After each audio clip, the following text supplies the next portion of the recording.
चल अपनी नागरिया, ले चल अपनी नागरिया,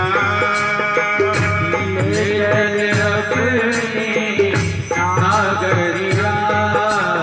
अवध बिहारी सांवरिया, अवध बिहारी सांवरिया।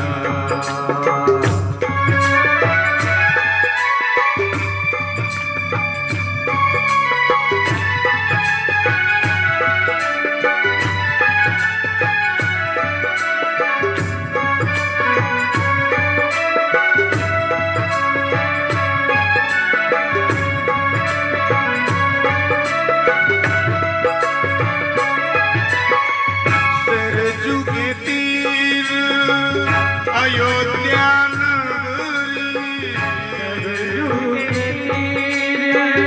अयोध्या नगरी, सरजू के तीर अयोध्या नगरी, युग तीर अयोध्या नगरी। संत भरे जन गागरिया, संत भरे जान गागरिया, संत भरे जन गागरिया, संत भरे जान गागरिया।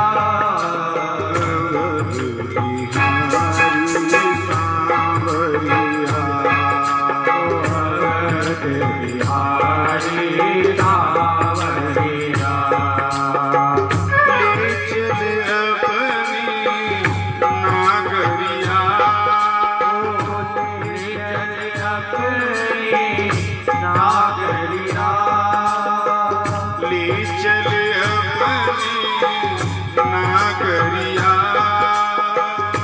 ले चल अपनी नागरिया, अवध बिहारी सांवरिया,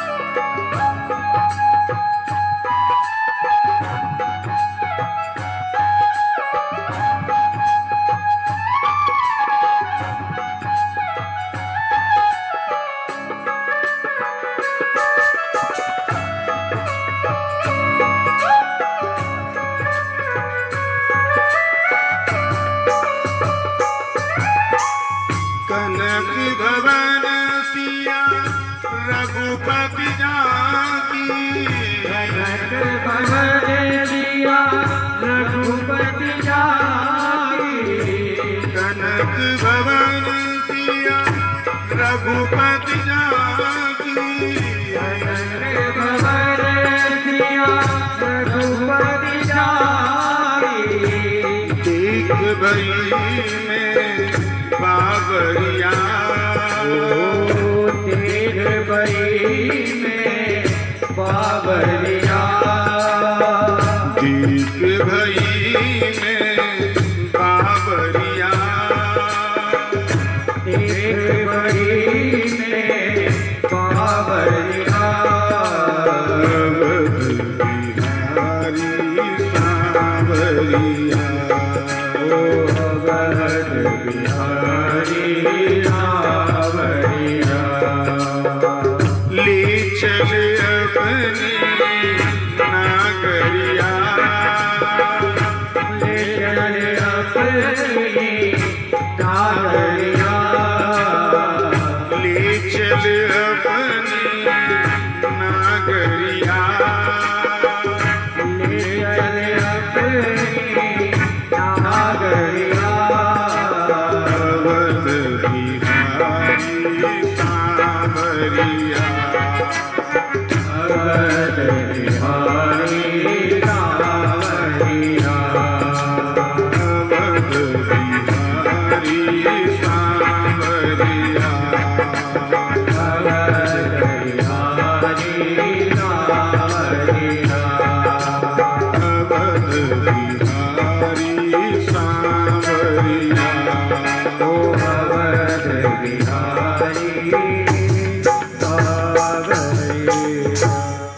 बोले सद्गुरुदेव भगवान की, व्यास जी महाराज की, भागवत भगवान की, युगल सरकार की, जय जय श्री राधे।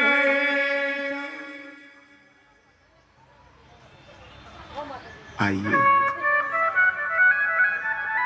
अपने मन को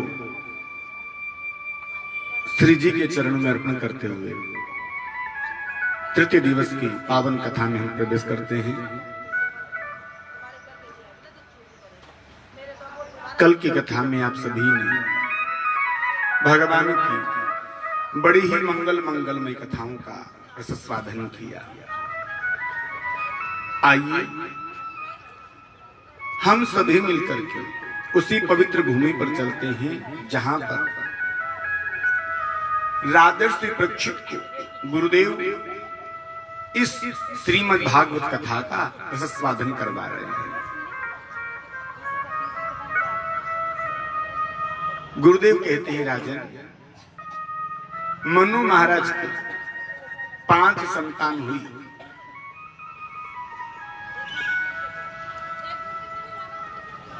इनमें से 2 पुत्र हुए, प्रियव्रत, उत्तानपाद।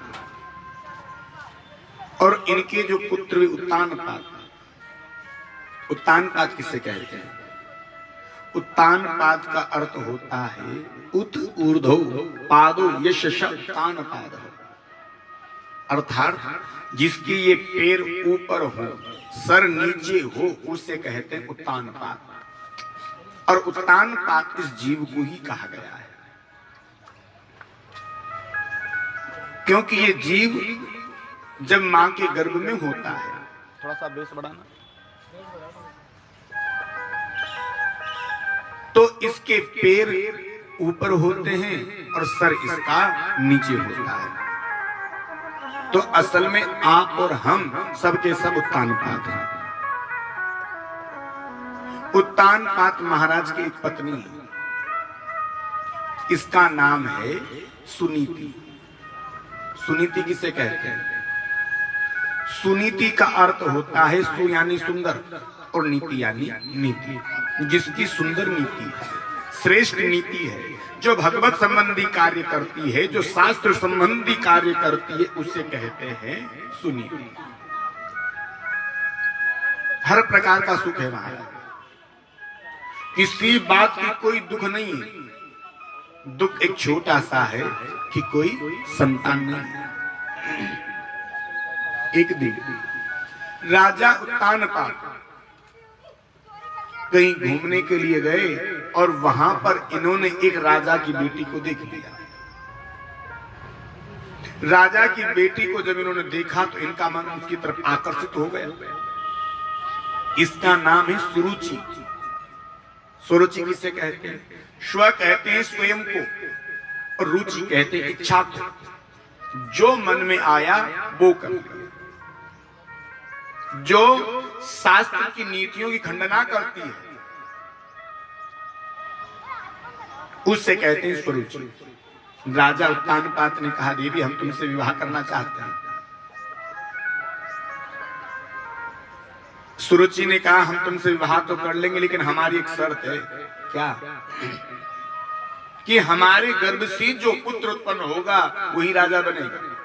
राजा ने मन ही मन विचार किया कि हमारी बड़ी पत्नी से तो कोई संतान है नहीं, संतान इन्हीं की होगी तो इन्हीं का बेटा राजा बनेगा। और राजा ने वचन दे दिया। गंधर्व विधि के साथ में राजा ने सुरुचि से विवाह किया और लेकर के महलों में आए। जैसे महलों में सुरुचि के साथ प्रवेश किया, सुरुचि ने सुनीति को देखा, कहा, महाराज ये स्त्री कौन है? राजा ने कहा, देवी हमारी बड़ी पत्नी है सुनीति।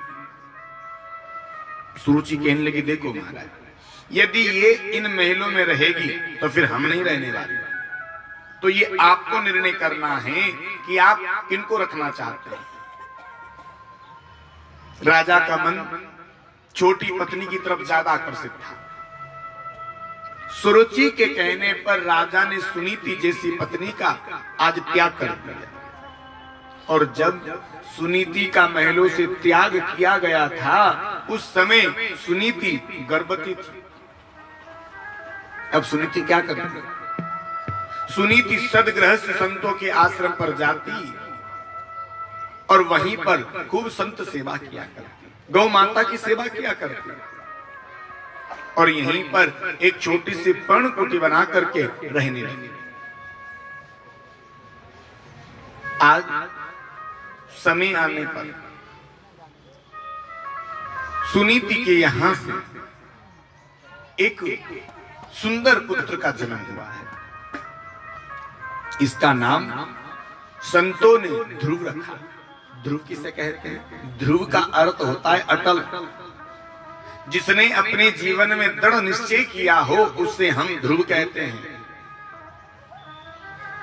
और आज जैसे ही ध्रुव जी का जन्म हुआ, सुनीति ने मन ही मन संकल्प ले लिया कि मैं मेरे बेटे को बहुत बड़ा महात्मा बनाऊंगा।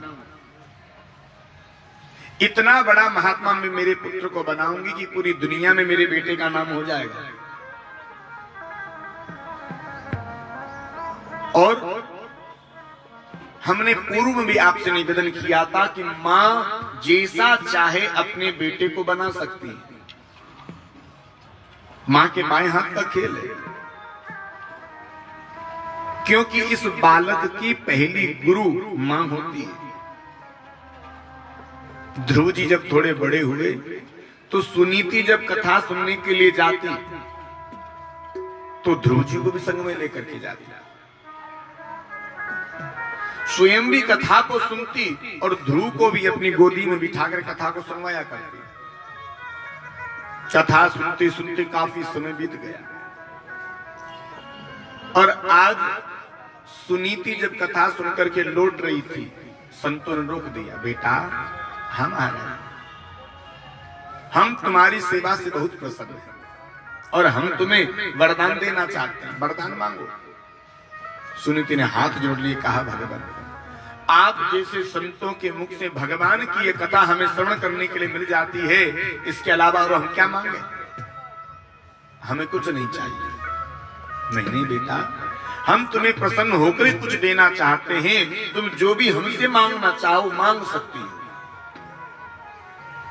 सुनीति ने मना कर दिया। संतों ने जब ज्यादा ही आग्रह किया तो सुनीति ने बहुत प्यारा वरदान मांगा है। और जो वरदान सुनीति ने मांगा है वो वरदान आज के युग में किसी साधारण स्त्री की बस की बात नहीं कि वरदान मांग सके। क्या मांगा? हाथ जोड़ करके बस एक ही वरदान मांगा, प्रभु आप देना चाहते हैं तो बस एक छोटा सा वरदान दे दे। क्या? मेरी एक सौत है, उसके विवाह को आज 4 वर्ष पूरे हो चुके हैं, लेकिन उसने अभी तक किसी संतान को जन्म नहीं दिया और आप मेरी सेवा से प्रसन्न हैं तो बस यही vardhan दे दें कि मेरी सोच के यहां से भी एक बेटे का जन्म हो जाए। बोलो, मांग सकता है ऐसा कोई वरदान?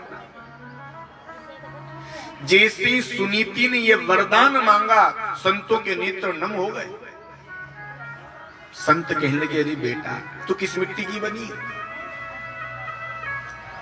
उस स्त्री के लिए राजा ने तेरा महलों से त्याग कर दिया, फिर भी तू उसी के लिए बेटे की कामना कर रही है। बोले, महाराज आपको देना है तो दीजिए, अन्यथा इसके अलावा मुझे और कुछ नहीं चाहिए।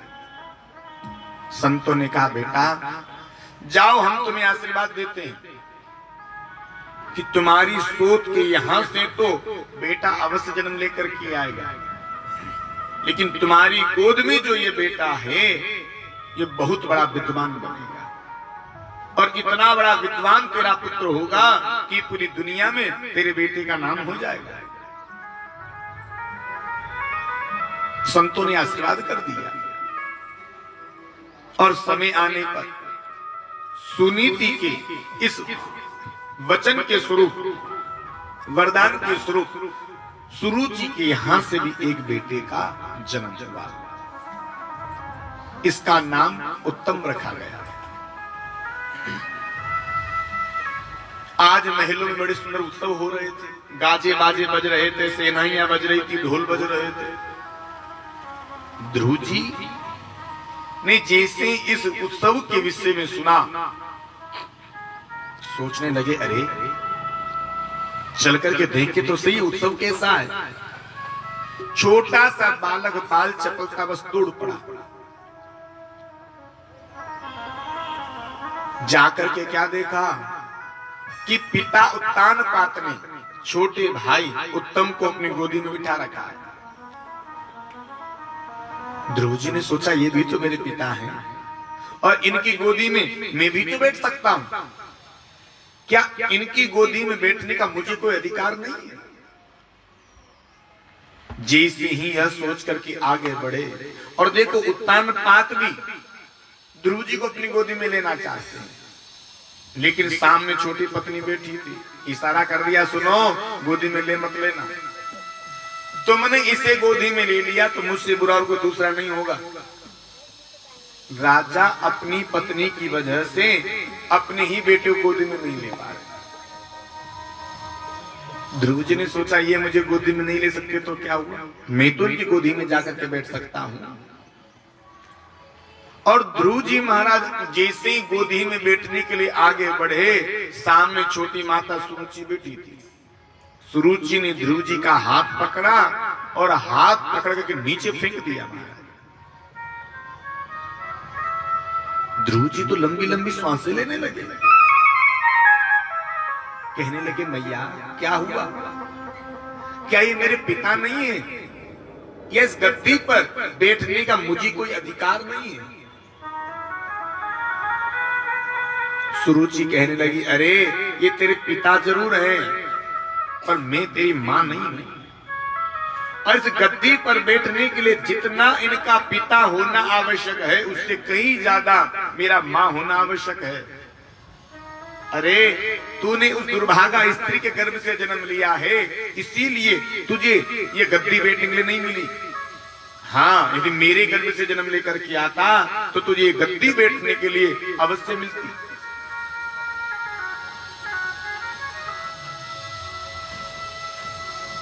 जैसे एक सर्प के ऊपर हम डंडे का प्रहार करते हैं, वह सर्प उस प्रहार को भूलता नहीं है, वही गति आज इस नन्हे से बालक की हो गई।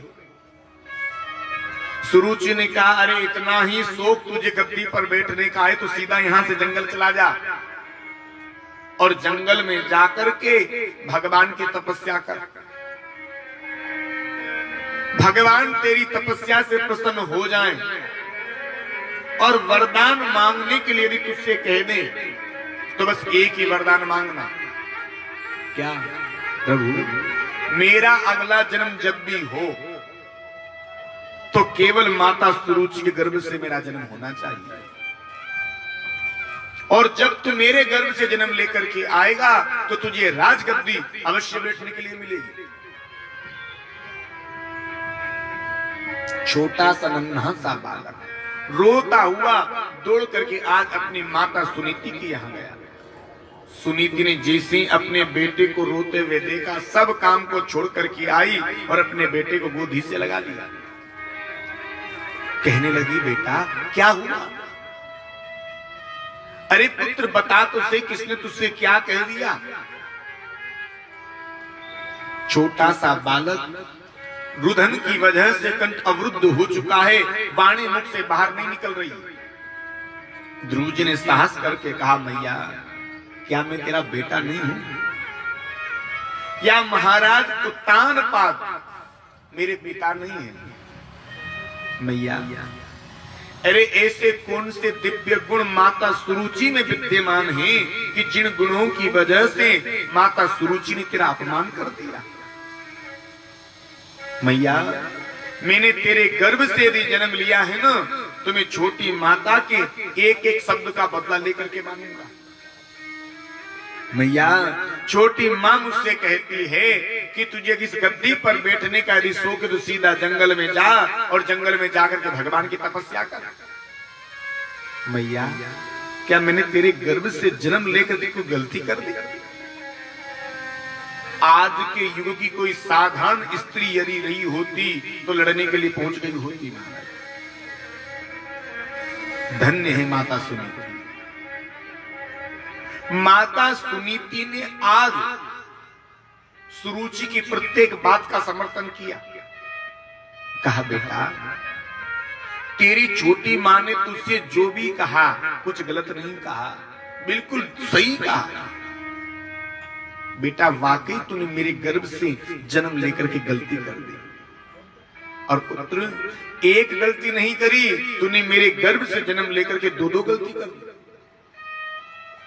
पहली गलती तूने ये करी कि तू मेरे गर्भ से जन्म लेकर के आया, ये तेरी पहली गलती। हाँ, यदि तू सुरुचि के गर्भ से जन्म लेकर के आया होता तो तुझे निश्चित रूप से राजगद्दी बैठने के लिए मिलती, पर तू मेरे गर्भ से जन्म लेकर के आया, इसीलिए तुझे ये गद्दी नहीं मिली। और दूसरी गलती तूने ये कर दी कि तू मनुष्य बना। तेरे अंदर गुण मनुष्य के नहीं है, देवता के हैं। अरे पुत्र, तुझे तो किसी देव योनि में जाना चाहिए था, तू मनुष्य बना, ये तेरी दूसरी गलती है। और बेटा, तू सुनीति का पुत्र होकर के बदले की बात करता है। बेटा, कभी भी किसी के अमंगल की कामना जीवन में नहीं करना चाहिए। इस बात को प्रत्येक व्यक्ति को भी सोचना चाहिए कि हम सामने वाले के लिए कभी जीवन में अमंगल की कामना न करें, क्योंकि बुरा सोचने वाले को खुद बुरा मिलता है। बुरा जो देखने में चला, अपने आप को तुम ढूंढ करके तो देखो, तुम जगत में क्या बुरा ढूंढने जाते हो। तो मुझसे बुरा न कोई, दूसरे में बुराई मत खोजो प्यारे। आप स्वयं अपने भीतर झांक करके देखो, हम कितने बुरे हैं। यदि हम किसी की तरफ एक उंगली करते हैं तो उसकी तरफ एक उंगली है, लेकिन तुम जरा अपनी तरफ भी देखो कि 3 उंगली तो अपनी तरफ ही हो रही है। बेटा, कभी किसी की अमंगल की कामना नहीं करना चाहिए। और बेटा, तेरी छोटी मां ने जो तुझसे कहा बिल्कुल सत्य कहा। तू कल जंगल जाना चाहता हो तो आज चला जा, और आज जंगल जाना चाहता हो तो इसी वक्त चला जा। छोटा सा बच्चा रोने लगा। मां, छोटी मां भी मुझे जंगल भेजना चाहती है, आप भी मुझे जंगल भेजना चाहती हो। सुनीति ने कहा, रे बेटा, तुझे पिता की गोदी में ही तो बैठना है, और तुझे पिता की गोदी में बैठने का इतना शौक है, तो बेटा जंगल में जाकर के उस भगवान की तपस्या कर। इतना शौक तुझे यदि गोदी में बैठने का है तो बेटा, इस साधारण से पिता की गोदी में बैठने से क्या होगा, उस परम पिता परमात्मा की गोदी में बैठ, जिससे तेरा हमेशा हमेशा के लिए कल्याण होगा। नन्हे से बालक ने प्रश्न कर दिया, मां, भगवान मिलेगा कहां? भगवान यदि मुझे मिल गया तो भगवान को मैं पहचानूंगा कैसे भैया? भगवान होता कैसा है? 5 वर्ष की उम्र ध्रुव जी महाराज। सुनीति कहती है, बेटा तू सीधा यहां से जंगल चला जा। कण कण में, जर्रे जर्रे में, प्रत्येक जीव के अंदर मेरा परमात्मा वास करता है। हरि व्यापक सर्वत्र समाना, परमात्मा तो सभी जगह व्याप्त है, लेकिन प्रकट कैसे होता है? प्रेम से प्रकट ओहू में जाना। परमात्मा को प्रकट करने के लिए प्रेम की आवश्यकता होती है। जिस दिन तुम्हारे भीतर प्रेम जागृत हो जाएगा, परमात्मा स्वतः ही तुम्हारे सामने प्रकट हो जाएगा। बेटा, जैसे दूध के कण कण में घी विद्यमान है, लेकिन क्या दूध में घी तुम्हें दिखाई देता है? नहीं दिखाई देता। लेकिन उस दूध के भीतर से घी प्रकट करना पड़ता है। ठीक वैसे ही इस जगत के भीतर से भी परमात्मा को प्रकट करना पड़ता है। नन्हा सा बालक 5 वर्ष का है, परमात्मा को प्राप्त करने के लिए जंगल में चला जा रहा है। कहाँ जाना है कोई पता नहीं, किधर जाना है कोई पता नहीं, बस परमात्मा की मस्ती में परमात्मा को प्रकट करने के लिए चला जा रहा है। और आज ध्रुव जी महाराज के मन में परमात्मा से मिलने की लगन जागृत हो गई और आज ध्रुव जी महाराज बड़ा मस्ती के साथ झूमते हुए गाते हुए चले जा रहे हैं। लगन तुमसे लगा बैठे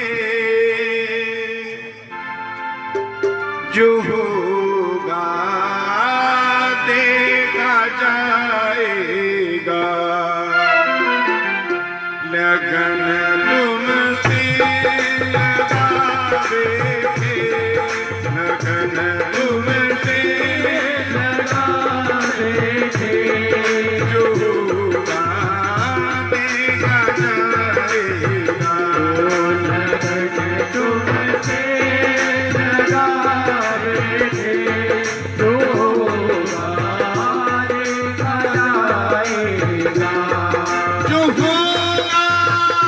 देखा जाएगा। जो होगा देखा जाएगा, जो होगा देखा जाएगा, जो होगा देखा जाएगा, जो होगा देखा जाएगा, जो होगा देखा जाएगा, जो होगा देखा जाएगा।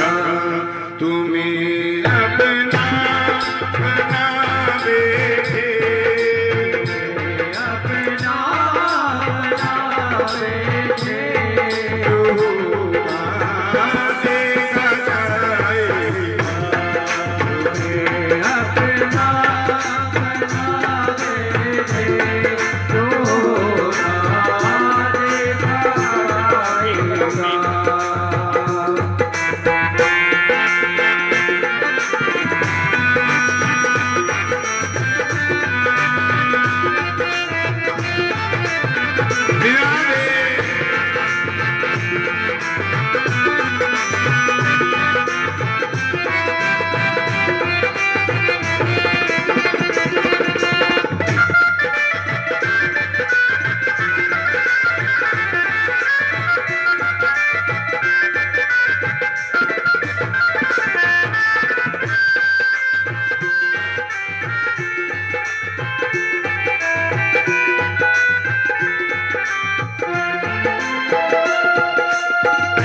कभी ये ख्याल था दुनिया हमें बदनाम कर देगी। कभी ये ख्याल था दुनिया हमें बदनाम कर देगी।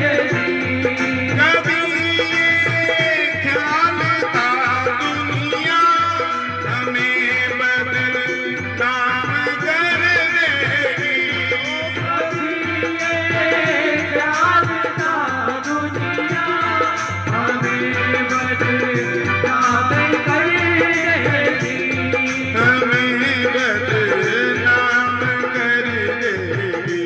ओ हमें बदनाम कर देगी।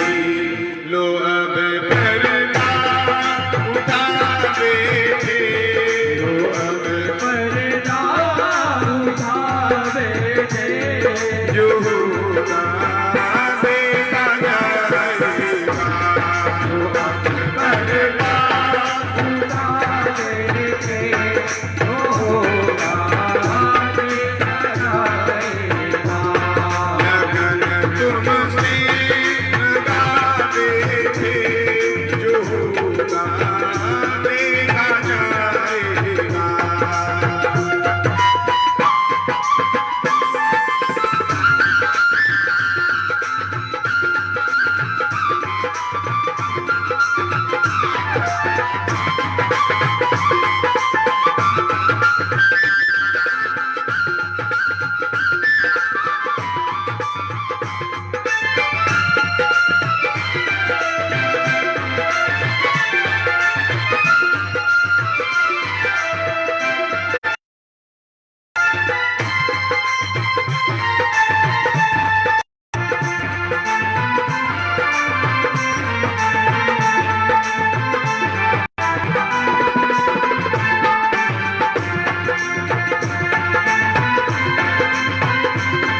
हमें बदनाम कर देगी। ओ हमें बदनाम कर देगी। शर्म अब भी छिपा बैठे, अब ले छिपा बैठे। जो होगा देखा जाएगा। अब ले छिपा बैठे। जो होगा देखा जाएगा।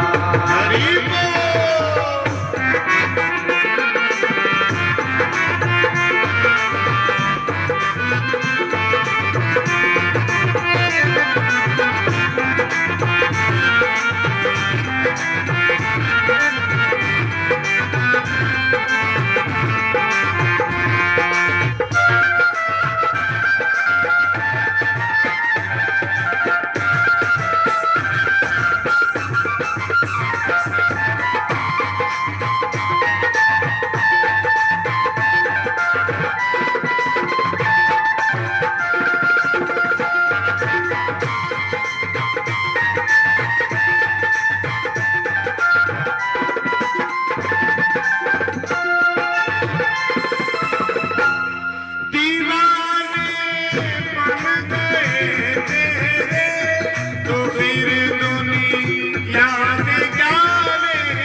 दुनिया से क्या लेना।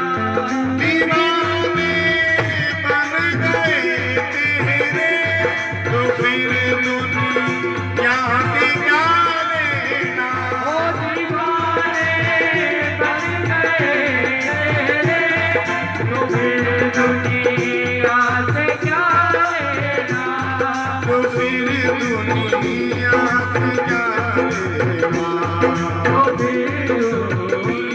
से क्या लेना।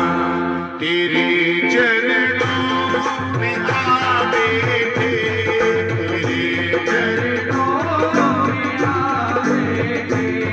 जो होगा देखा जाएगा।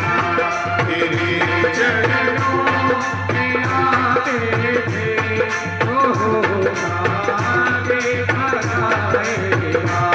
लगन तुमसे लगा बैठे, जो होगा देखा जाएगा। तुमसे लगा बैठे, तो होगा देखा जाएगा। लगन तुमसे लगा बैठे, जो होगा देखा जाएगा।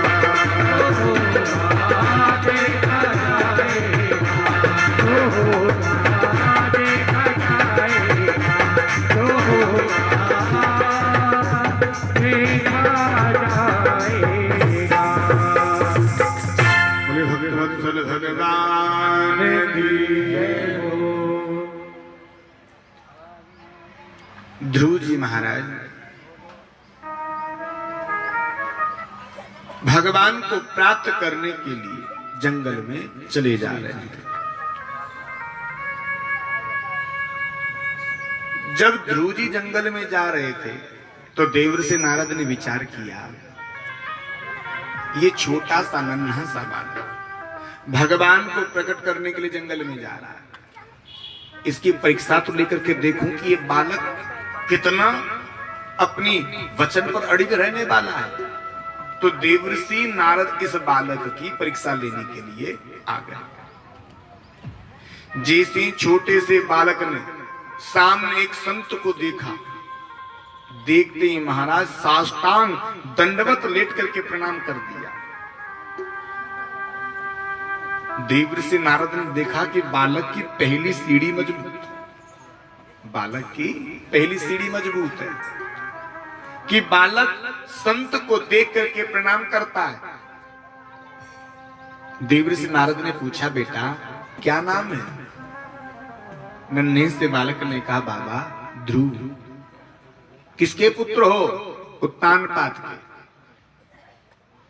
कहां जा रहे हो? जंगल। क्यों? परमात्मा को प्रकट करने के लिए। देवर्षि नारद ने कहा, रे बेटा, किसने तुझे बहका दिया कि जंगल में भगवान रहता है? जंगल में कोई भगवान नहीं रहता। जंगल में तो बब्बर शेर रहता जो तेरा नाश्ता कर जाएगा। जा लौट जा घर पे, बड़ा आया भगवान को प्रकट करने वाला। छोटे से बालक ने कहा, बाबा, मेरी माँ कहती है इस संसार के समस्त जीवों के अंदर परमात्मा रहने वाला है। जब एक सिंह के भीतर भी यदि भगवान है तो वह सिंह मेरा नाश्ता कैसे कर सकता है? देवर्षि नारद ने जैसे सुना गदगद हो गए कि बालक का विश्वास अटूट है, अटल है, डगमगाने वाला विश्वास नहीं है बच्चे का। पूछा, बेटा एक बात बताओ, भोजन कितनी बार करते हो? नन्हे से बालक ने 5 वर्ष की तो है, जैसे भोजन की बात सुनी खिलखिला करके हंस उठे, चेहरे पर मुस्कुराहट आ गई। कहने लगे, बाबा 4-5 बार करता हूं। और वो भी माँ अपनी गोदी में बिठा करके अपने हाथों से मुझे प्रसादी झिमाती है।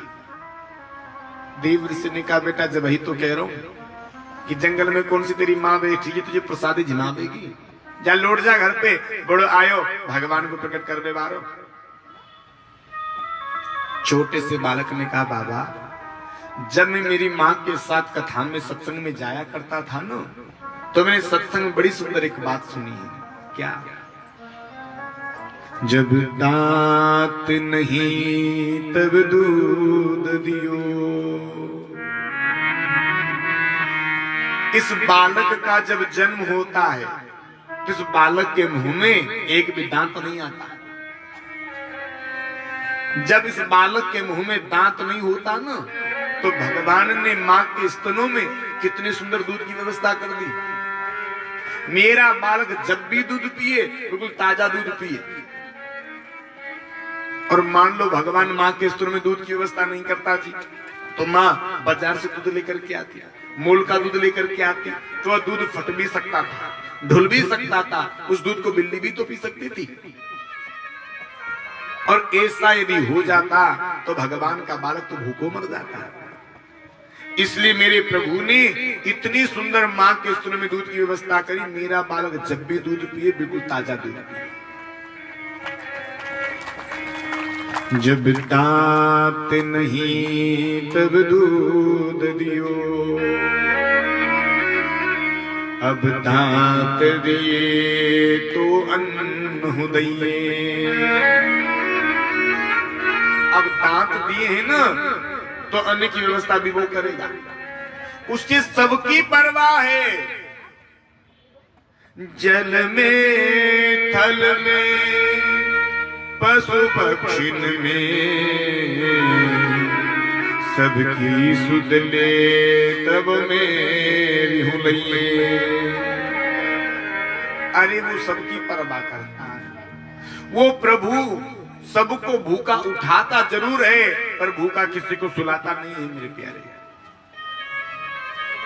अरे वो परमात्मा तो पेड़ पर सोने वाले जो पक्षी होते हैं, उन पक्षियों को पेड़ से नीचे नहीं गिरने देता, उसे सबकी परवाह है। जैसे ऐसे शब्द इस छोटे से बालक के मुंह से सुने देवर्षि गदगद हो गए। बेटा, पर तुझे भगवान कैसे मिलेगा? तूने अभी तक अपने जीवन में कोई गुरु नहीं बनाया। अरे परमात्मा को प्राप्त करने के लिए बीच में जो मध्यस्थ कड़ी गुरु है, उस कड़ी की आवश्यकता पड़ती है। जब तू गुरु बनाएगा जो ही तो तुझे परमात्मा से मिलने का मार्ग प्रशस्त करेगा। छोटे से बालक ने कहा, बाबा तो क्या इस दुनिया में मुझे आपसे बढ़कर दूसरा कोई गुरु मिल सकता है? आप ही दे दो मंत्र। और देवर्षि नारद ने उस बालक के कान में भगवान का द्वादशाक्षर मंत्र सुना दिया, ओम नमो भगवते वासुदेवाय। बेटा जंगल में जाओ, मधुबन यमुना में स्नान करके आचमन करके मधुबन में जाकर के तुम भगवान का भजन करना। हमें विश्वास है निश्चित रूप से तुम्हें परमात्मा की प्राप्ति होगी। छोटा सा नन्हा सा बालक भगवान को प्रकट करने के लिए चला जा रहा है। देव ऋषि ने भगवान से प्रार्थना करी, हे मेरे प्रभु, तू किसी और को दर्शन देना या मत देना, इस नन्हे से बालक को दर्शन तू जरूर देना। क्यों?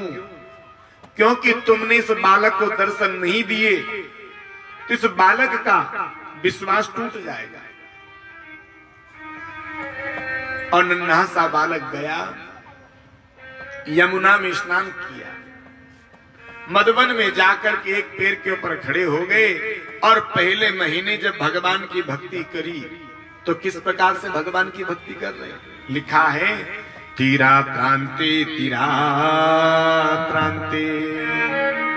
कफित्य वदराशन आत्ममृत्युनुसारेण मासं नित्यर्चनं हरि। तीराक्रांते 3 दिन तक बिल्कुल भूखे प्यासे रहते और जब 3 दिन पूरे हो जाते तो 3 दिन पूरे होने के उपरांत केवल फल खा करके भगवान का भजन करने लगे। पहले महीने ध्रुव जी ने ऐसे भगवान की भक्ति करी। दूसरा महीना जब प्रारंभ हुआ, आगे लिखा, द्वितीयं च तथा मासं षष्ठीर्भिको यदि तृणपर्णाद्योर्शीर्णे कृतान्नोर्तभयद्वयम्। दूसरे महीने में 6 दिन तक बिल्कुल निराहार रहते। 6 दिन जब पूरे हो जाते केवल पत्ते पुष्प तृणपर्त केवल पत्ते पुष्प इत्यादि खा करके भगवान का भजन कर रहे हैं। तीसरा महीना जब प्रारंभ हुआ, ये पत्ते पुष्प खाना भी छोड़ दिया। तृतीयम यान मासम नवमे हनि, अब 9 दिन तक भूखे प्यासे रहते हैं। 9 दिन जब पूरे हो जाते हैं, एक बार केवल जल का पान करते हैं और जल पी करके भगवान का भजन कर रहे हैं। चौथा महीना जब प्रारंभ हुआ, चतुर्थवपि वे मासम द्वादशे हनि, 12 दिन तक बिल्कुल निराहार रहते। 12 दिन जब पूरे हो जाते एक बार श्वास लेते, एक बार वायु का पान करते और भगवान का भजन करने लगे।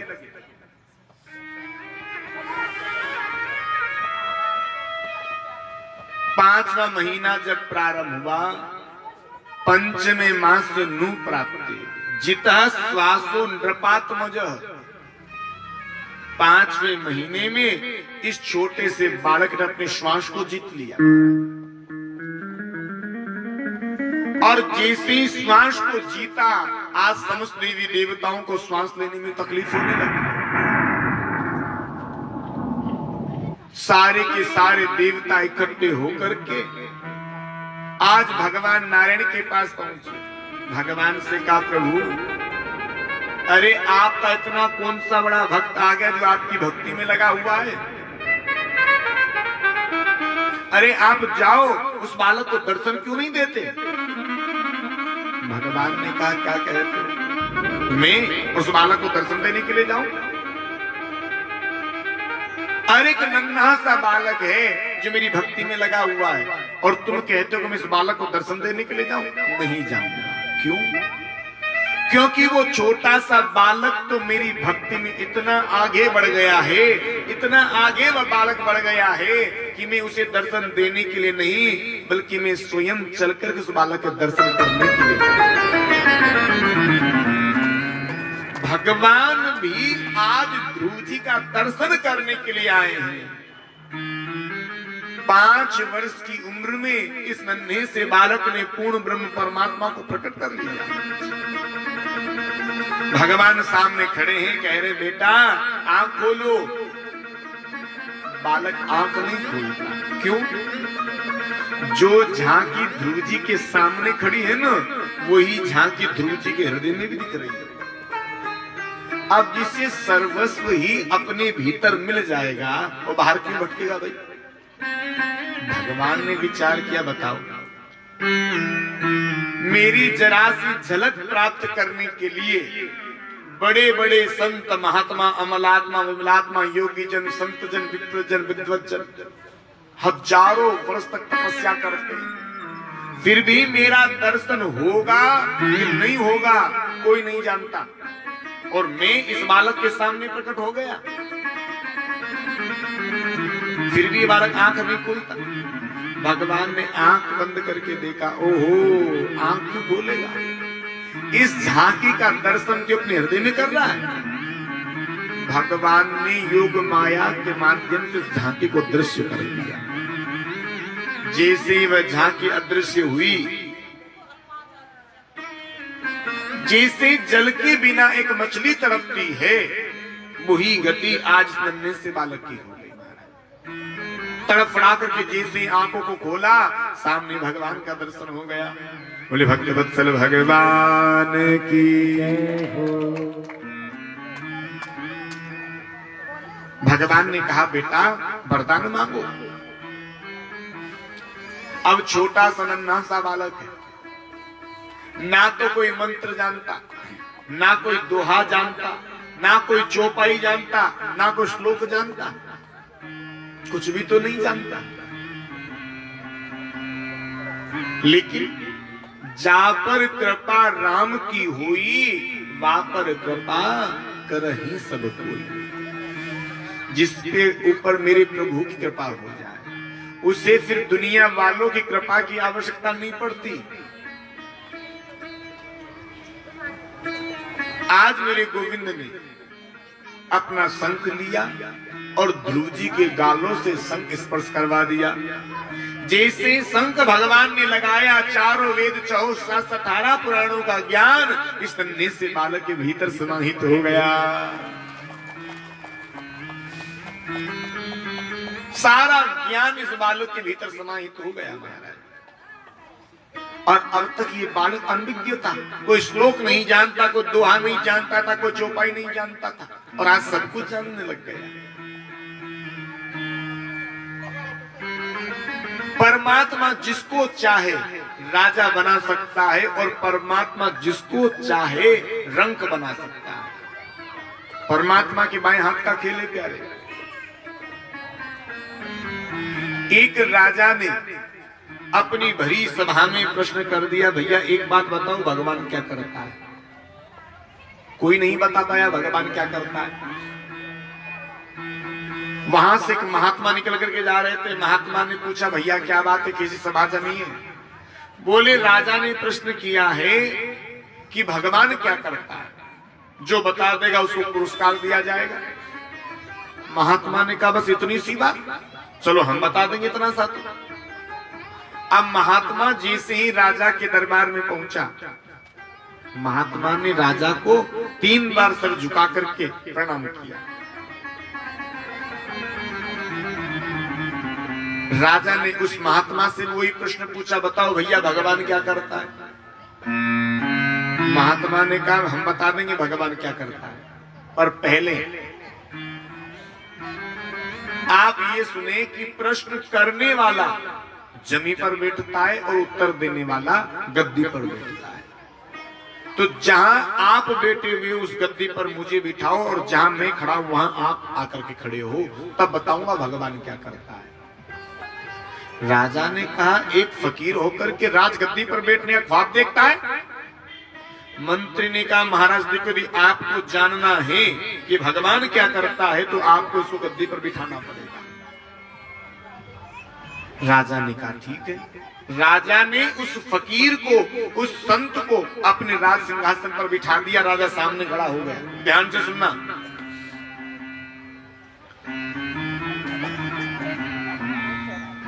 राजा ने कहा, अब बताओ भगवान क्या करता है? बोले, अभी भी नहीं बताऊंगा। क्यों? बोले, तुमने जो अभिमान रूपी मुकुट पहन रखा है ना, ये गड़बड़ कर रहा है। इस अभिमान रूपी मुकुट को उतारो, मेरे सिर पर पहनाओ, तब बताऊंगा भगवान क्या करता है। राजा ने कहा, अरे हमारा ये खानदानी मुकुट है और तुम फकीर होकर इस मुकुट को पहनने का ख्वाब देख रहे हो, जरा से सारे पर तुम्हारी गर्दन धड़ से अलग हो जाएगी। मंत्री ने कहा देखो महाराज, आपने सबसे प्रश्न कर लिया, कोई भी उत्तर देने वाला नहीं मिला कि भगवान क्या करता है, और ये उत्तर देने के लिए तत्पर है तो आपको मुकुट पहनाना पड़ेगा। और राजा ने अपना मुकुट उतार करके उस महात्मा के फकीर के सिर पर पहना भी दिया। अब बताओ भगवान क्या करता, अभी भी नहीं बताऊंगा। तो जब मैं आपके द्वार पर आया था, जब मैं आपके राज्य में आया था, मैंने आपको सर झुका करके 3 बार प्रणाम किया था। आप भी सर झुका करके 3 बार प्रणाम करो, तब बताऊंगा भगवान क्या करता है। राजा ने कहा तो हद हो गई, ये तो सर झुकाने के लिए कह रहा है। मंत्री ने कहा महाराज थोड़ी सी और बची, झुका दो सर। और राजा ने उस फकीर के सामने सर झुकाया और 3 बार प्रणाम किया। राजा ने फिर पूछा अब बताओ भगवान क्या करता है। महात्मा ने कहा राजन अब बताने की जरूरत भी नहीं है कि भगवान क्या करता है। भगवान क्या करता है, भगवान यही करता है कि थोड़ी देर के पहले जब मैं आपके राज्य में आया था, मैं एक फकीर था, आप राजा थे, और अब मैं एक राजा हूं और आप एक फकीर हैं। बस यही मेरे परमात्मा का काम है। परमात्मा जिसको चाहे राजा बना दे, परमात्मा जिसको चाहे रंक बना दे। जा पर कृपा राम की होई, बाप पर कृपा करहि सब कोई।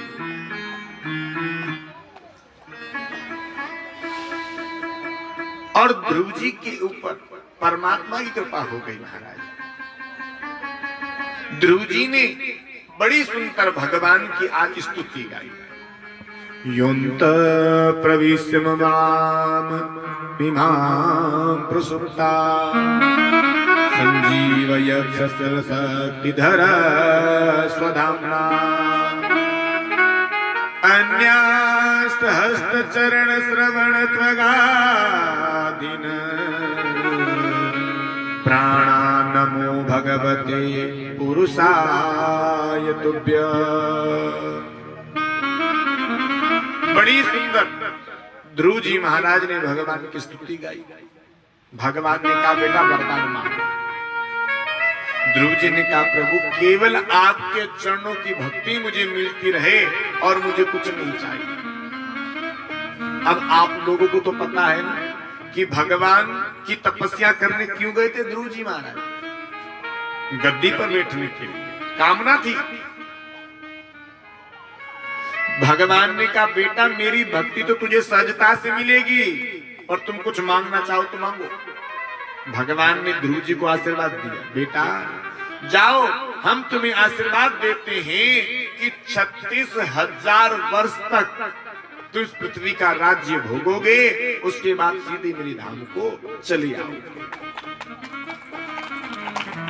और भगवान आशीर्वाद देकर के यहां से अंतर्ध्यान हो गए। ध्रुव जी चल करके आ रहे हैं। पिता उत्तान पाद को पता चला कि मेरा बेटा भगवान के दर्शन करके लौट रहा है। गाजे बाजे से ससम्मान ध्रुव जी का स्वागत करने के लिए पहुंचे। और ध्रुव जी ने सबसे पहले अपनी सगी मां को प्रणाम नहीं किया महाराज आकर के, तो अपनी सोतेली मां के चरणों में जाकर के प्रणाम किया और हाथ जोड़ करके कहा मैया आप मुझसे कड़वे शब्द यदि नहीं कहते तो कभी भी मुझे परमात्मा की प्राप्ति हो ही नहीं सकती। अब पिता को प्रणाम किया, पिताजी हम आपको प्रणाम करते हैं। आपका प्रेम मेरी छोटी मां के प्रति ज्यादा नहीं होता तो आप कभी भी मुझे जंगल नहीं जाने देते, इसलिए हम आपको प्रणाम करते हैं। और सबसे अंत में ध्रुव जी ने अपनी सगी मां को प्रणाम किया।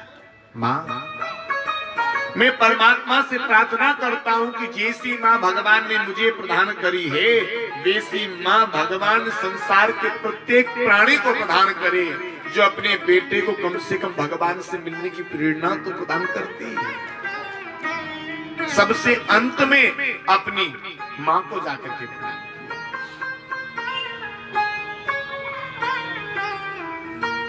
देवर्षि नारद आए और देवर्षि नारद ने आकर के बड़ा सुंदर उपदेश उत्तानपाद को दिया। उत्तानपाद महाराज ने ध्रुव जी को राजगद्दी पर बिठाया और अपनी पत्नी सुरुचि को लेकर के जंगल में चले गए।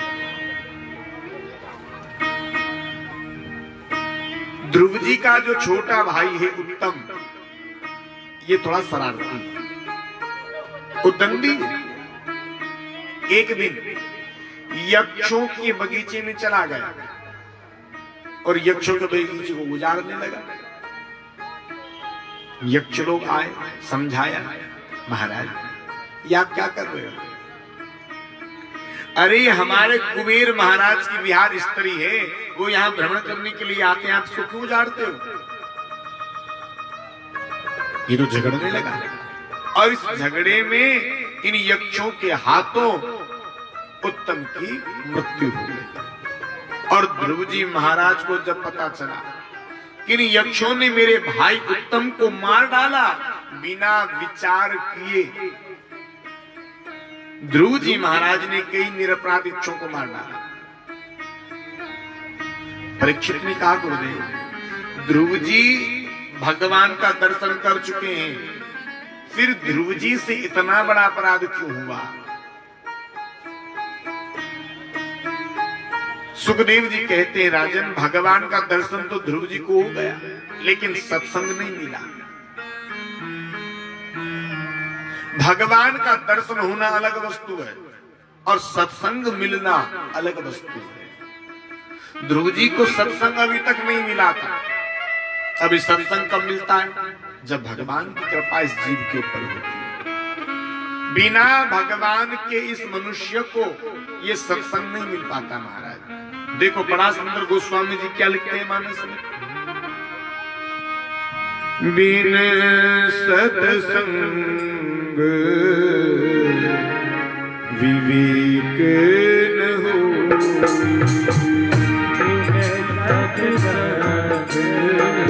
विवेक न हो, बिन सत्संग विवेक न हो,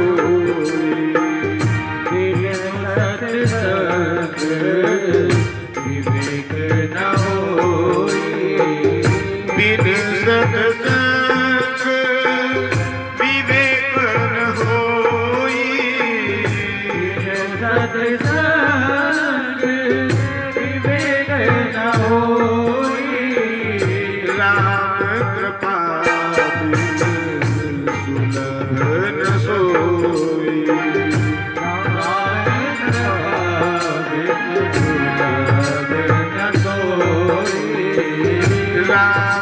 कृपा सुलभ न सोई,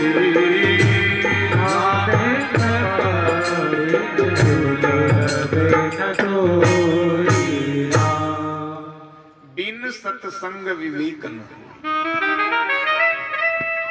बिना सत्संग के इस जीव को विवेक नहीं होता महाराज। लेकिन ये सत्संग कब मिलता है? राम कृपा बिन सुलभन सोई। बिना भगवान की कृपा के इस मनुष्य को इस सत्संग भी नहीं मिल पाता। प्यारे भाग्योदयन बहुजन्म समर्जितेन सत्संगमम चलवते पुरुषो यदा वे। कई जन्मों के जब पुण्य उदय होते हैं तब जाकर के इस जीव को ये सत्संग मिल पाता है। कोटि जन्म के पुण्य जब उदय हो एक संग, मिटे हृदय की मलिनता तब भावे सत्संग। सत्संग ऐसे नहीं मिलता। बिना गोविंद की कृपा के इस जीव को ये सत्संग नहीं मिल पाता। और हां, जिसे सत्संग एक बार मिल जाए, सत्संग की तलब जिसे लग जाए, सत्संग का जिसे शौक लग जाए, फिर उसका मन घर परिवार में नहीं लगता महाराज। क्यों? फिर ये टेढ़ी टांग वाला जो है उसे अपनी तरफ खींचता है। कैसा होता है सत्संग का रंग? जिसको जीवन में मिला सत्संग है, उसे हर घड़ी आनंद ही आनंद है। क्या होता है सत्संग में जाने से? आनंद मिलता है। जिस जीवन में मिला सत्संग है, उसे हर घड़ी आनंद ही आनंद है। या तो आप यूं कह दो कि सत्संग मिल जाए, या आप यूं कह दो कि परमात्मा में हमारी प्रीति हो जाए, तो भी आपको आनंद आएगा। तो जिसका हरि से जुड़ा संबंध है, उसे हर घड़ी आनंद ही आनंद है। किस किस को यह आनंद मिला? किस किस को यह आनंद मिला? सबको। और किसको मिला? देखो संत महात्मा क्या कहते हैं अपनी शब्दावली में। तुलसी मीरा कबीरा ने गाया। किसने? तुलसी मीरा कबीरा ने गाया, सूरदास ने दर्शन पाया। दर्शन किसने पाया? सूरदास जी, जो आंखों से अंधे दिखाई नहीं देता, उनको दर्शन हुआ परमात्मा का। कैसे? इस दुनिया को देखने के लिए इन बाहर की ज्योति की जरूरत पड़ती है, नेत्रों की ज्योति की जरूरत पड़ती है, लेकिन इस पूर्ण ब्रह्म परमात्मा को देखने के लिए इन नेत्रों की आवश्यकता नहीं पड़ती प्यारे। उसे मन के नेत्रों के, प्रेम के नेत्रों की आवश्यकता पड़ती है। जिसके हृदय में राम नाम बंद है, उसे हर घड़ी आनंद ही आनंद है। उन संतों को, उन महंतों को, उन ऋषियों को इसका आनंद आता है। इसलिए संत ऋषियों की वाणी को मानो, तत्व क्या है जगत का ये जानो। घर मकान बनाना, अपने पुत्रों का, पत्नी का, घर गृहस्थी का पालन पोषण करने का नाम यह मनुष्य जीवन का लक्ष्य नहीं है। बड़े भाग मानुष तन पावा। मनुष्य जीवन का लक्ष्य है केवल परमात्मा की प्राप्ति करना। और इस मनुष्य योनि में आकर के भी हमने केवल अपने घर परिवार, घर गृहस्थी को, नातेदारों को, सबको देखा, तो प्यारे निश्चित मानना तुम्हें 84 के चक्कर में फिर पड़ना पड़ेगा। कभी कुकर बनोगे, कभी सूकर बनो, कभी बंदर बनो, कभी भालू बनो, कभी इल्ली बनो, कभी तिल्ली बनोगे।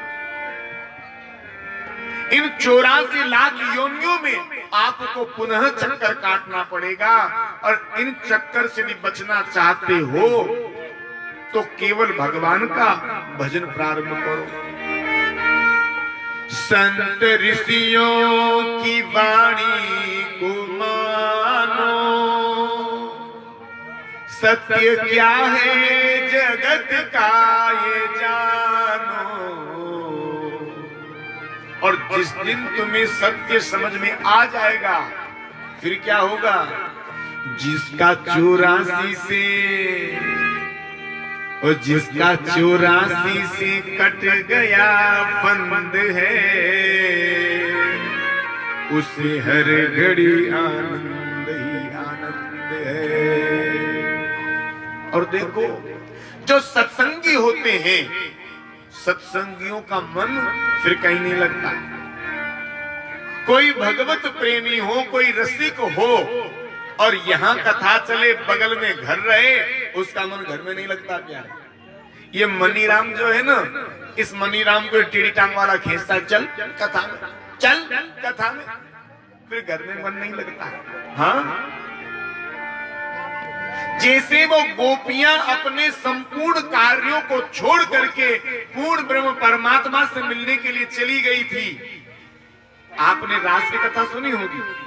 गोपियां जिस अवस्था में थी उसी अवस्था में चलकर के गोपियां भगवान से मिलने के लिए गई थी कि नहीं गई थी?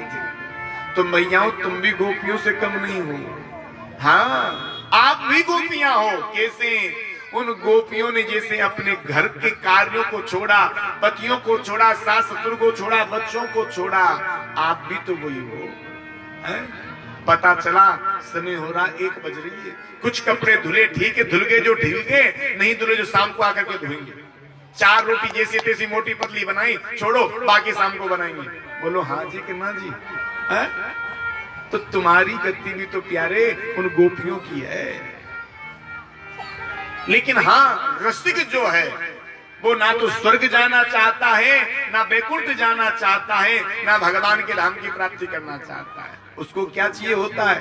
केवल और केवल सत्संग की इच्छा उसकी होती है। और आगे संत महात्मा क्या गाते हैं? स्वर्ग जाने की इच्छा नहीं है, स्वर्ग नहीं चाहिए, मुक्ति पाने की इच्छा नहीं है, मुक्ति भी नहीं चाहिए, तो स्वर्ग जाने की इच्छा नहीं है, मुक्ति पाने की इच्छा नहीं है। साधु संतों का परमानंद हो,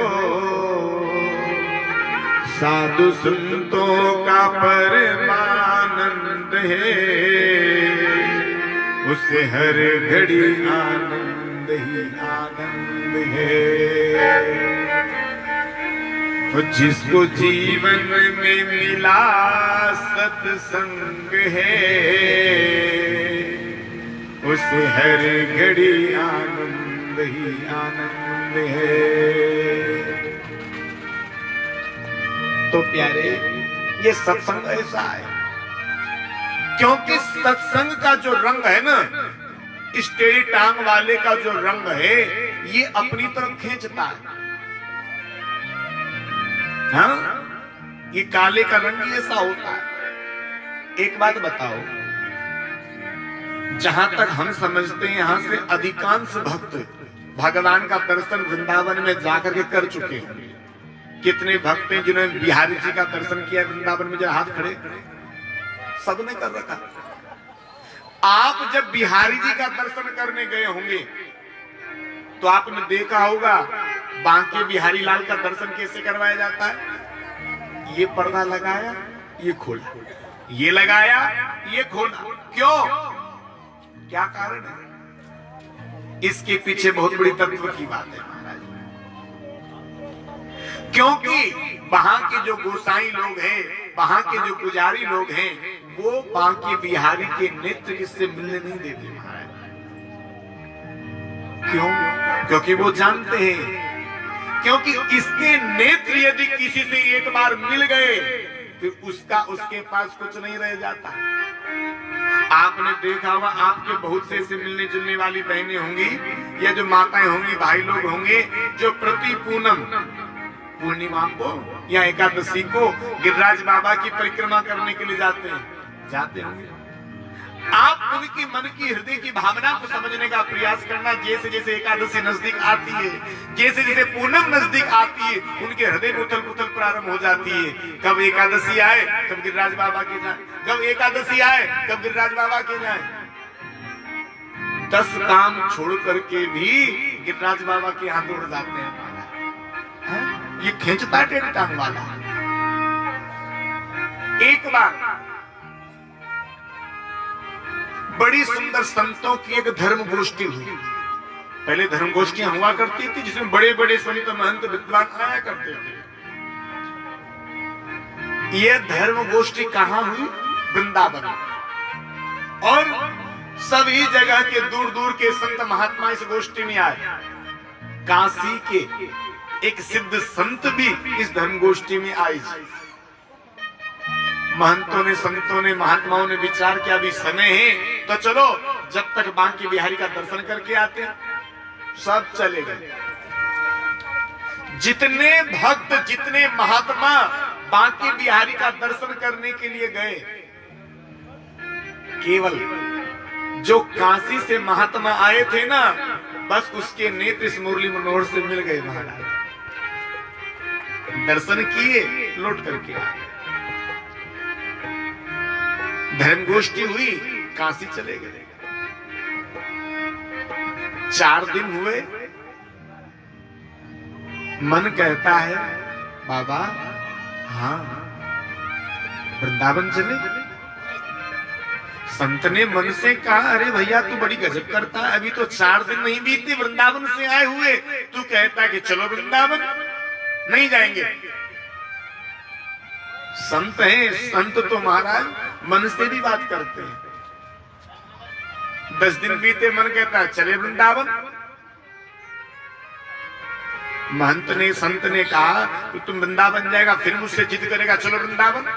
अरे हम भजन करेंगे कि वृंदावन आते जाते रहेंगे। बोले एक बार चलो, चलो फिर नहीं कहूंगा। संत ने कहा ठीक है भैया। संत वृंदावन आए, वृंदावन दर्शन किया, पुनः अपनी काशी लौट गए। फिर 10 दिन बीते, मन कहता है चले वृंदावन। महात्मा फिर आया, वृंदावन दर्शन किया बांके बिहारी का, फिर चला गया। अब तो मन के आए दिन का काम हो गया। एक दिन बीता, मन कहता है चले वृंदावन। अब संत बड़ा उदास रहने लगा, मन नहीं लगता भजन में।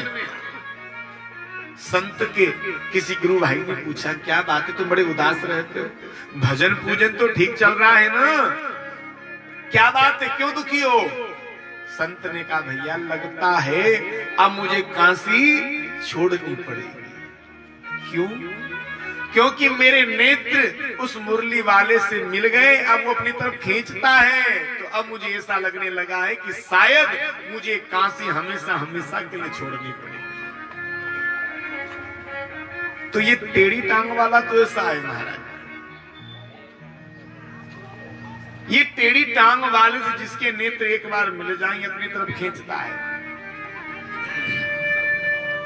और ध्रुव जी के जीवन में बस यही सत्संग का अभाव था, सत्संग नहीं मिला था। मनु महाराज आए और मनु महाराज ने आकर के बड़ा सुंदर इनको सत्संग दिया। सत्संग जब इनको मिला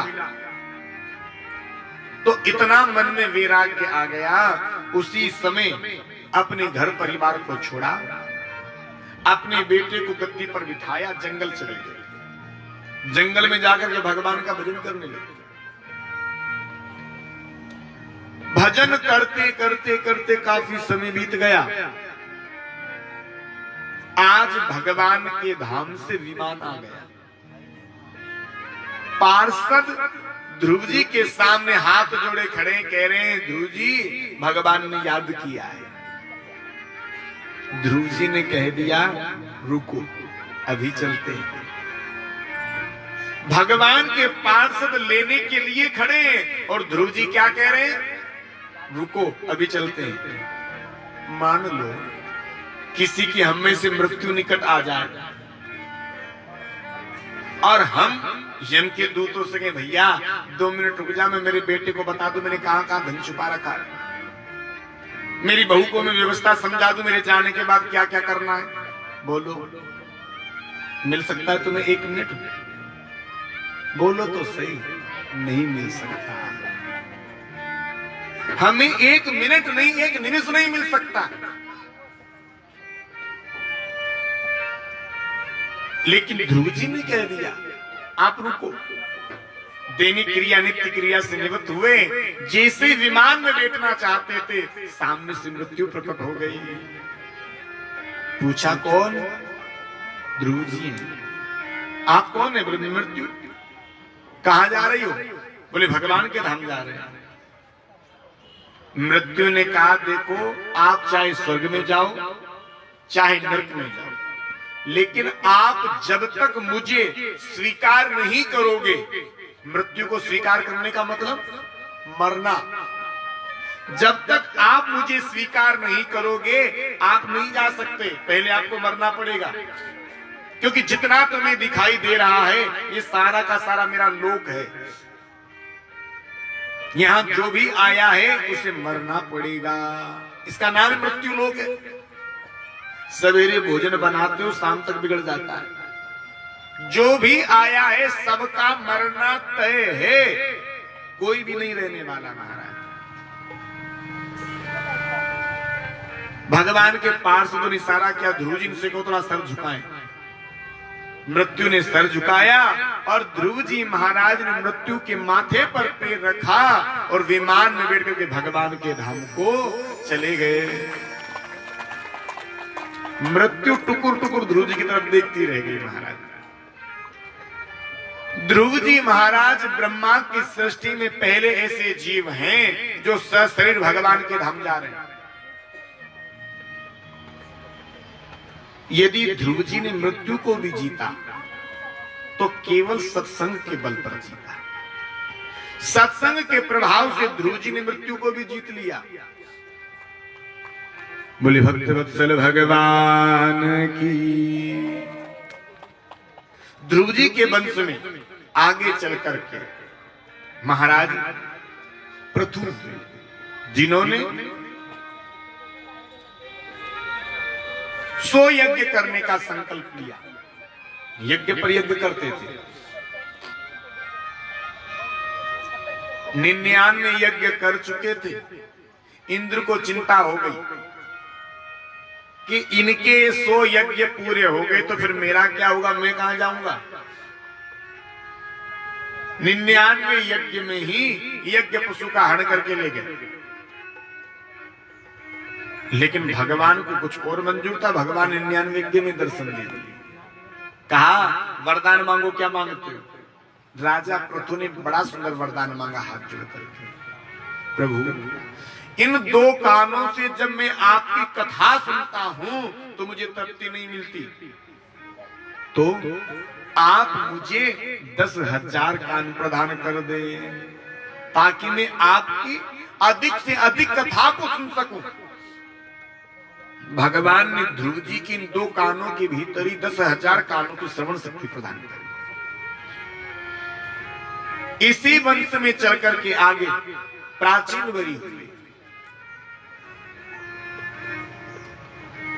और प्राचीन वरी ने भी यज्ञ करने का संकल्प